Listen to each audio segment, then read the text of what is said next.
নমস্কার সবাইকে। সবার পছন্দের ধারাবাহিক শুভ বিবাহের আজকের পর্বের রিভিউ নিয়ে বাংলা সিরিয়াল সমাচার পৌঁছে গেছে তোমাদের সামনে। তাহলে আজকে আমরা দেখে নিই যে আজকের পর্বের রিভিউতে আমরা কি জানতে পারছি।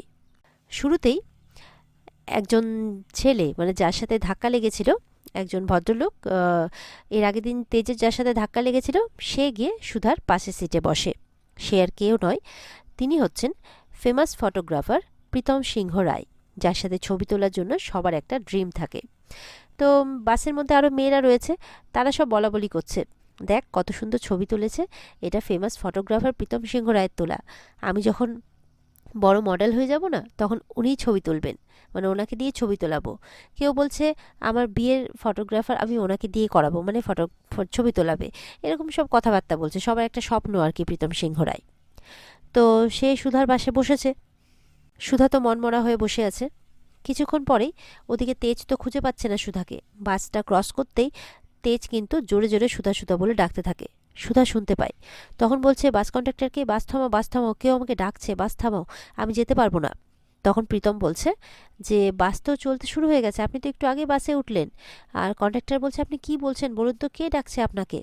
কিছুক্ষণ বাদে বাস থামানোর পর দেখা যাচ্ছে অন্য একজন ভদ্রলোক তার বাচ্চার দুধের বোতল দিতে তার ওয়াইফকে ডাকছে। বলছে ওই দেখুন আপনাকে না, অন্য কাউকে ডাকছিল। এই বলে বাস আবার রওনা দিয়ে দেয়।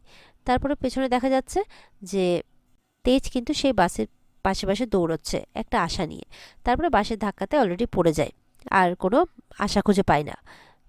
এবার সুধাকে খুঁজতে খুঁজতে আবারও কোনো গাড়িতে ধাক্কা লাগছে। সুধা তখন এদিকে আটকে আটকে উঠছে, মানে তেজ বলে উঠছে। প্রীতম বলছে আপনি ঠিক আছেন তো, আপনাকে না চেনা চেনা লাগছে। ওদিকে ড্রাইভার কিন্তু মানে কন্ডাক্টর কিন্তু চিনতে পেরেছে, আপনি সুধাময়ী বসু মল্লিক তো, তেজ বসু মল্লিকের মানে তেজ বেকারির ফেস।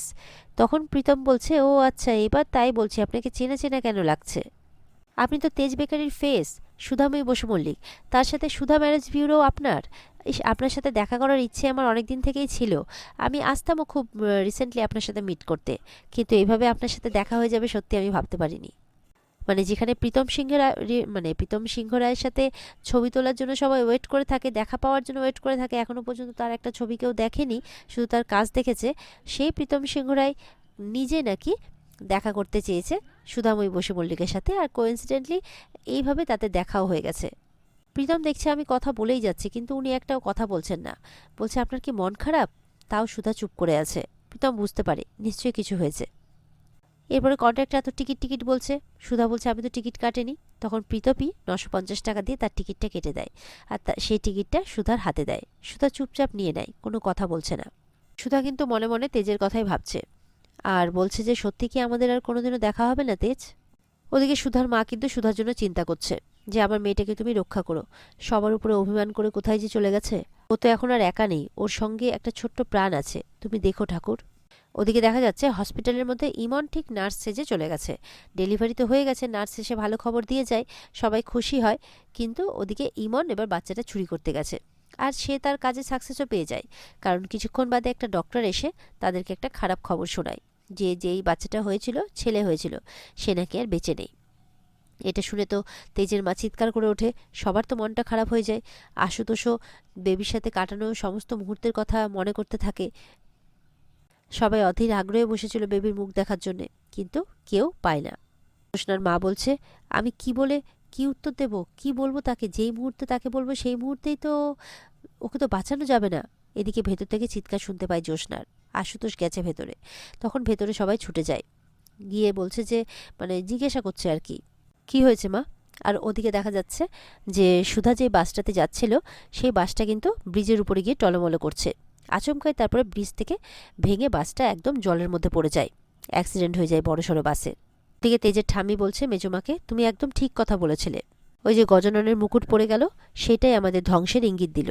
মেচকা বলছে এখনও কি বলবে মা যে আমি ভুল বলছি? এইসব অনাচারের ফল না, দেখলে তো গজাননও মেনে নিলেন না। মা একটা ছোট্ট প্রাণের বলি হলো, গজাননের মাথা থেকে মুকুট খসে পড়ে গেল।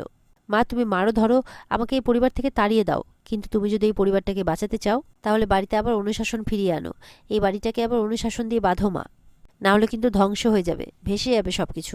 এদিকে সমুদ্র ফোন করেছে তেজকে। তেজ বলছে কি হয়েছে সমুদ্র, তোর গলা এরকম শোনাচ্ছে কেন, সব ঠিক আছে তো? সমুদ্র ফোন করে তার দিদির বাচ্চাটার কথা তেজকে বলে। তেজ শুনে কিন্তু প্রচণ্ড মন খারাপ হয়ে যায় তেজের। ওদিকে জ্যোৎস্না কিন্তু আশুতোষকে বলেই যাচ্ছে, আমার ছেলেটাকে নিয়ে আসুন না। কি হয়েছে শুনতে পাচ্ছেন না? বলছি তো আমার ছেলেটাকে এনে আমার কোলে দিন না। আশুতোষ মাথা নিচু করে দাঁড়িয়ে আছে। আশুতোষ বলছে, আপনি একটু নিজেকে সামলান প্লিজ। তখন বলছে যে, সামলাও কেন? আপনি বুঝতে পারছেন না? ওর এখন আমাকে সব থেকে বেশি দরকার। অপারেশনের সময় আসলে একটু অ্যানাস্থেসিয়া দিয়েছিল, তো আমি একটু আনকনসিয়াস হয়ে গেছিলাম। কিন্তু আমি শুনতে পেয়েছি আমার ছেলে হয়েছে। কিন্তু কোথায় ও? ওকে একটু নিয়ে আসুন না। আশুতোষ বলছে, আমি বলছি বলে, বলুন না, তখন থেকে এক কথা বলে যাচ্ছি।